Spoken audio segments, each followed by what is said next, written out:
we are taking a look at Andy Staples' top 25. Like I said, some good news for the Big Ten, some not so good news as well. Well, I guess I shouldn't say it's news, it's just Andy's opinion, but I think it Hmm. solidifies some of the stuff that we've been saying about Indiana and the national perception of them. That wasn't necessarily our perception, but just knowing college football and the way that people work, like Indiana is going to be a fringe top 25 team this year. Yep. It's not fair. It's not right. It's not like they've proven themselves, in my opinion. But there are so many people out there who are pro SEC and that were mad that the SEC didn't get Alabama, Ole Miss, and South Carolina, and that they're going to do whatever they can to try and drop Indiana. Although Indiana was better than all those teams and proved it, you still have Alabama, South Carolina, and Ole Miss in this top 25. But Indiana is nowhere to be found. Zach, let's start there, and then we'll get into Illinois top 10. What are your thoughts on no Indiana in the top 25? So I know that people think that I'm the Indiana hater on this show. Um, and you're going to continue to think I'm an Indiana hater on this show. I think they should be in the top 25. I think they should certainly be in over Iowa. I think there's several other teams that they should be in over. But I can understand the hesitancy because, a year ago, a lot of and we've said it on this show, their record was inflated by a very weak schedule. And they had really three marquee games against Michigan, who it was the worst Michigan team we've seen in several years. Ohio State, who they got beat by multiple touchdowns, and Notre Dame, who they got beat by multiple touchdowns. And they really struggled against Michigan. They won, but they struggled against Michigan. So I can understand the skepticism. Is it necessarily fair? No, but I can understand. I think that the skepticism is understandable. And I would compare that to Illinois, where Illinois finished the season with a win over a team that a lot of people had a high perception of in South Carolina. Again, fair or not, I feel like it helps me understand why Illinois and Indiana are where they are. I think another thought, like if you look, so I was ready to come on here and rip him for Auburn, especially Auburn over Indiana. Here's the problem. If you compare Indiana's transfer portal, which was great, and recruiting, which I thought was great for Indiana, and you compare it to Auburn, Auburn smokes them. Like it's not even close. So again, a top 25 for next year, which I hate rankings because I think it's stupid. I think we should save rankings until the top, October. But if you're thinking of where do I think this team is going to be next year, you look at Indiana's schedule, which is harder. You look at some of the recruiting rankings and the transfer portal rankings. I can understand it. I'd still have them above. I'd have them in the 20s or like teens, but I can understand why he doesn't have them there. So my thing with the transfer portal rankings is I don't think they're indicative of a better team at all.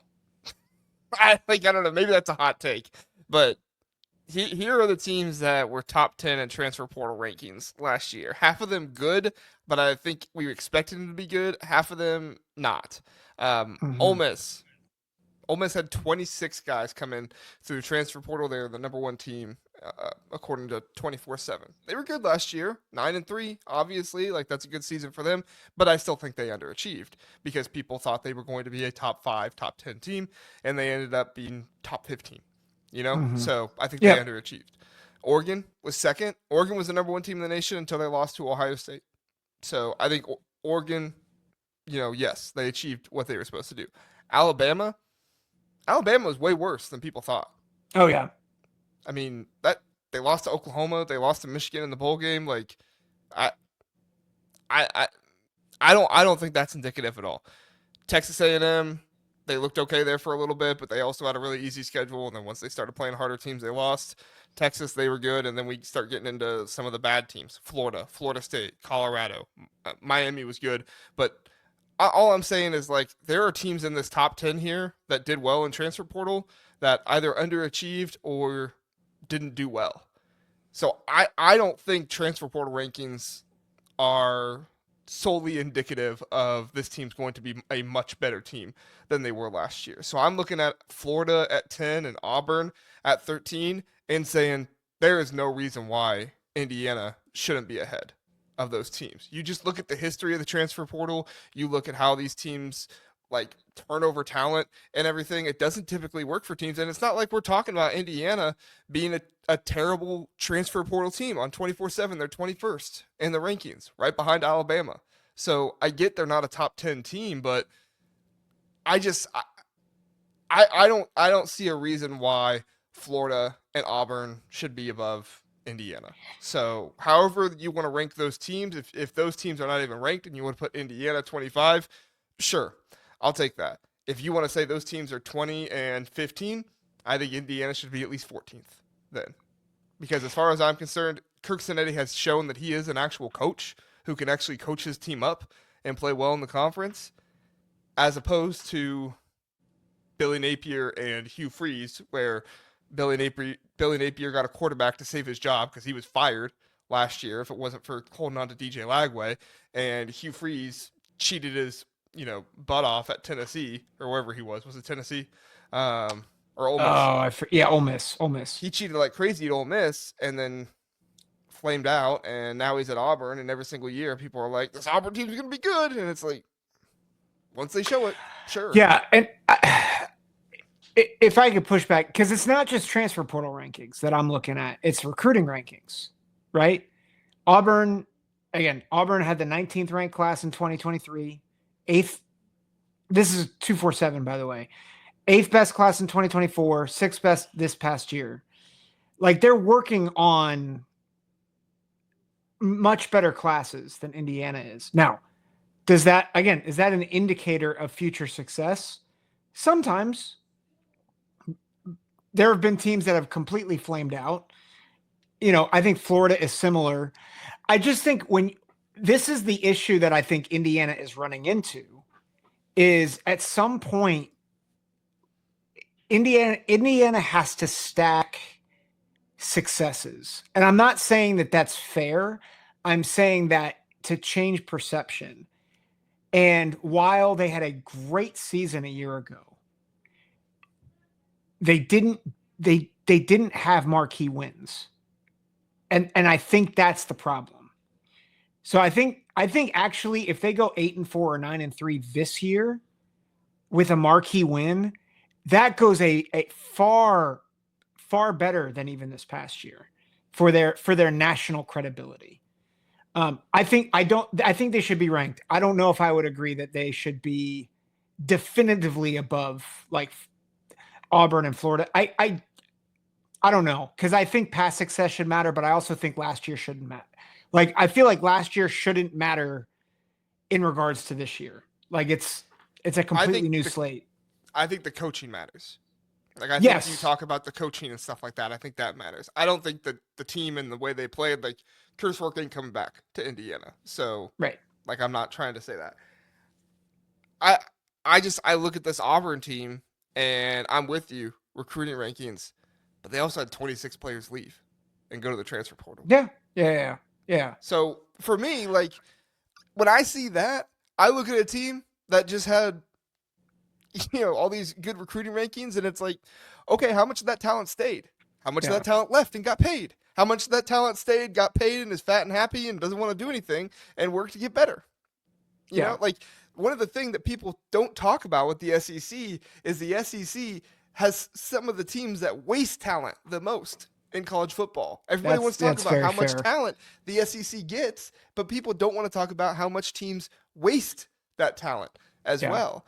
You know how, like, we just looked at the number of players drafted by SEC teams. There's a reason why the Big Ten is gaining on them. Is because the Big Ten is getting players, developing them, and turning them into much better players nowadays than they were before. So I hear you. I think you make good points. I'm not trying to say that I completely disagree with what you're saying. I just look at teams like Florida and Auburn Yes, they had a couple better wins. At least Florida did. I know. I don't remember who Auburn beat that was good. I know they They lost to didn't. Cal last year. So They yeah, didn't.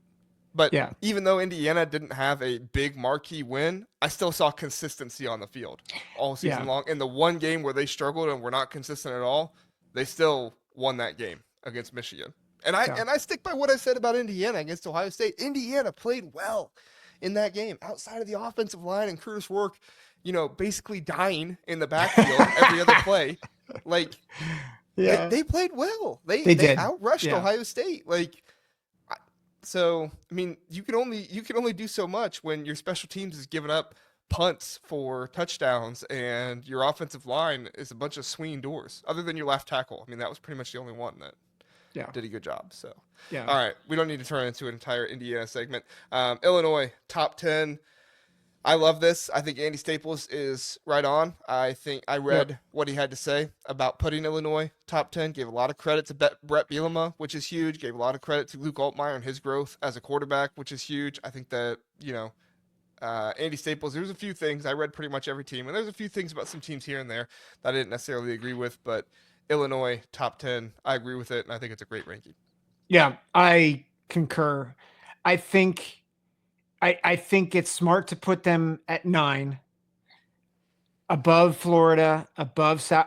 They better be above South Carolina after the win they had.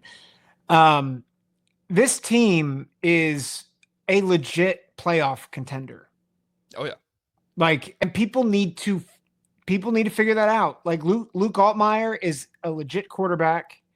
We talked about it on our NFL, like our show on Sunday. Like it's not likely that Luke Altmyer becomes a first round draft pick, but he certainly could play himself into that because I think he does have the talent. Like, I think he has the mobility. I think he has the arm strength. If anything, he is a gamer, and I appreciate that about them. Their entire team's coming back. They've restocked their defensive line, and that depth is going to work wonders. And they have a marquee game right off the bat against Indiana, which again, that game is that game's going to solidify both teams, I think, which is good. John Jacobs said Illinois are pretenders. This is the thing I love about it is these two teams are playing each other week 4. I mean, first game of the conference for both of them. So yeah, I love it. Maybe they are pretenders. Who knows? If they are, we'll figure it out week 4. Yeah. Maybe Indiana's pretenders. If they are, we'll figure. I guess they can't say they're pretenders. They're not even in the top 25. So yeah, this is not a marquee game. Duke's group of 5. Come on, guys. It is it is at Duke. So I do think, they need to not just completely look over that one. Duke did beat Clemson 2 years ago in the season opener at home. Yeah, that's fair. But this is Manny Diaz. This isn't Mike Elko. And Manny Diaz is good, don't get me wrong, but it's also year 2 for him, and I don't know how it's going to work out. So good quarterback. Darian Mensah, I think is his name at Duke. Good quarterback. So Illinois secondary should be tested. We'll see how it goes. Yeah. Nebraska, offseason champs. Once again, 8 years running, I think. Yeah. Congratulations to Nebraska again. And Iowa, 25th. We'll get to the top 3 here in just a second. Any thoughts on Nebraska, 22nd, and Iowa, 25th here, Zach? If I'm being honest, I think it would be better for both these teams to start the season unranked. Like, let them prove it. Yeah. Like, I do think Nebraska is going to be better this year.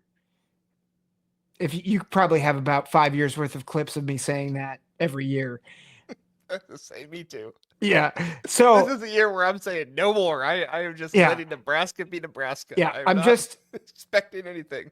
And this is where I would say like Indiana deserves to be above them, because remember who beat who 56-7? Like, I know last year doesn't matter, but I'm like, what's changed about Nebraska versus what's changed about Indiana? And I'm like, I don't know if there's a 49-point difference. I will say, I see a ton of people saying like Nebraska doesn't deserve to be 22nd. Dylan Raiola sucked last year and everything. Dylan Raiola was a true freshman. Like, yeah, there's got to be some grace there. He's gonna grow. He's gonna get better. It's the same thing we're saying about Bryce Underwood this year at Michigan. Which, by the way, Michigan number 17. We can talk about that if you want. But it's like this is what happens when you start a true freshman. Like DJ Lagway looked really good. Guess what? DJ Lagway only played like half the season. Like if you would have only seen Yeah. Dylan Raiola in the first half of the season, you'd have thought he was really good the entire time too. But DJ Lagway only played half the season, and that's hard for defenses to prepare when they don't know if the guy's coming in or not, and that works for him. So, I like Nebraska at 22. I like the head nod to him. Iowa. I wish Minnesota was in there too. I think I'd probably take Minnesota over Louisville over Iowa State. I'd probably have Minnesota ahead of those two. I'd probably have it be like Minnesota, Nebraska, Iowa. Even with the quarterback stuff and with all their losses on defense and I mean, some of it's also just the consistency of PJ Fleck though. Like this happens almost every offseason. Every offseason we're seeing staff changes and stuff like that, and Go ahead. That's fair. Well, I was just saying, Connor makes a good point, and I did gloss over this a little bit. What about all the returning stars at Indiana? I feel like that was passed over. Lopans, Mikail Kamara, Aiden Fisher, Elijah Surratt. I'm excited to see what EJ Williams is. Yeah, he came back. I didn't think he'd come back. We were excited for Tyler Morris and seeing what he could be. Unfortunately, he won't play this season because of his season and Indian injury. But I want to see if Cignetti can turn EJ Williams into something. Yeah. So. All right. One thing, like I said, I think Indiana should be top 20 or in the teens. I'll tell you. So Nebraska, I'm giving a little junk to, but I can see why they're there. I can see why Iowa is there. You know who I can't understand is Tennessee.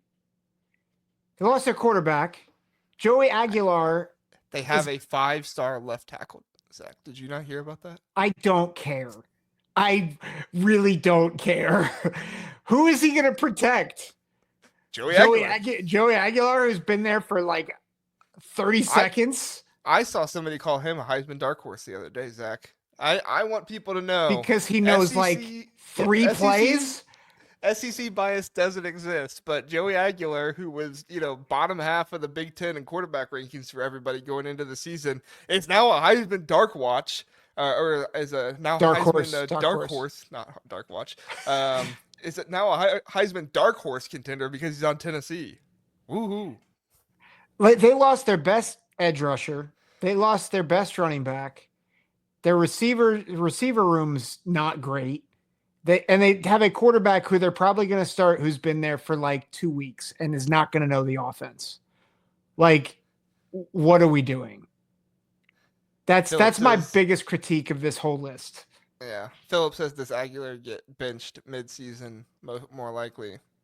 I mean, if they start 3-3, yeah. No. Yeah. If they, what was it? Urban Meyer said, like, you're screwed. If you start 3-3, it's not going to help Josh Heupel if he goes in the middle of the field and says, but aren't you proud of us that we moved on from Nico? It's like, no, big games. Yeah. All right, last thing, and then we'll get into our SEC slander. Penn State, Ohio State, Oregon, 4, 5, 6. Just wrote an article on Scarlet and Game, which, by the way, if you don't know, I now write for Writing Illini as well. So if you guys like Illinois coverage, go on over to Writing Illini. I'm going to try to put out an article at least once every other day, so you guys can catch my work over there. My name is JR on the show. My real name is John Rhodes. So if you see an article by John Rhodes over there, there's also a link in the description for my articles if you want to check those out for Writing Illini. But I also write for Scarlet and Game, and I wrote about Penn State over Ohio State. Listen. I think Penn State's up there as a favorite for Ohio State. I've said on the last episode. I think Ohio State should be the favorite going into the next season. I think Texas should be up there, and I think that Penn State should be up there as well. I don't have a problem with Notre Dame or Clemson either. I think Clemson, I want to see Dabo do it after his run with Deshaun Watson and Trevor Lawrence. I just don't know if Cade Klubnik's that guy, but we'll see. I could be wrong, but I think with Ryan Day beating James Franklin all these times, like I know we talk about how past years don't really matter all that much, but I do think the coaching does. And I think Ryan Day has consistently outcoached James Franklin. And for me, we saw what happened when Penn State was ranked above Ohio State in the playoffs last year. Who made it to the national championship game? Ohio State. Who beat the team that Penn State couldn't beat in the playoffs? Ohio State. So I don't know. I wouldn't so much have a problem with it if Penn State was like 2 or 3 spots ahead, but them right next to each other back to back like that, I think you got to give the nod to Ohio State over Penn State. Even in a year where Penn State returns so much and Ohio State has a lot of new stuff. Yeah. I actually have no problem with Penn State 1 spot above Ohio State. I have a whole lot of problem with Notre Dame and Clemson both being ahead of them. Yeah, I mean, like I can see like the returning production piece, and But I if can it- see but if- like Here's well, the but thing. Notre Dame did have to replace Golden, didn't they? Yeah, well, and if you're going to go with the returning production and you're going to put Notre Dame over Penn State, that's a really bad argument. That's true. Like Penn State has, I think, the best returning. Like they have for anyone with a returning production argument, it's Penn State, and maybe Clemson. Honestly, like Texas doesn't have it, Notre Dame doesn't have it, Ohio State certainly doesn't have it. Penn State does, and if your argument for Notre Dame over Ohio State is returning production, they have no business being above Penn State. Yeah, it lacks consistency. Yeah. For sure. Yeah. So I would shuffle it. I think it's Texas and either Penn State or Ohio State, and then Notre Dame, Clemson. I think there's a big drop though after the top 5, because I think Oregon's going to struggle more than people realize with all their losses. Yeah, that secondary is just really young. Super talented. Yeah. Talented. Could be They- one of the most talented secondaries in the country. It's just so young. Yeah, so young. And then I think a lot of people are assuming that DeCorian Moore is the next Jeremiah Smith. He's not. He's not. Yeah. Like that receiving core is good. But yeah, Max Ellis is like Oregon lost so much. Yeah. And unlike Ohio State, who I think they have a roster that can replenish over time, I think Oregon can too, but I think it's going to take longer. Yeah, I agree. Yeah, I mean, I still would put Ohio State 1, Texas 2, probably Penn State 3. I don't know, maybe Notre Dame 4. Yeah. We'll I have to think- put together a top 25 together and Yeah. do a video on it. I think that's fair. I think any combination of those 4 is right. I don't think Clemson's top 5, or I think Clemson's 5th. Yeah. That'd be my AJ says he essentially questions Staples' credibility with leaving IU off. Yeah, I agree, AJ. I mean, I still think I don't know if I'd go as far as like questioning his credibility. He's been doing it for a long time, and I do think that like longevity and stuff like that, but he's definitely either missing something or just purposely trying to, go against Indiana for some reason. I don't know really why you would do that, but it is weird. well. I think top 25 lists are hard in general, and so I'm just gonna push back a little bit because, like, I agree. I don't think I think it's an oversight for sure, but I think we just need to remember it's hard to get the top 25 right. And like we're even talking about it here, where should Penn State, Ohio State be? You and I have very different, like even though we mostly agree, we have different pathways of getting there. That's the problem with rankings. Right. So, yeah, I think we got to give Andy Staples some grace here. He's a really good writer.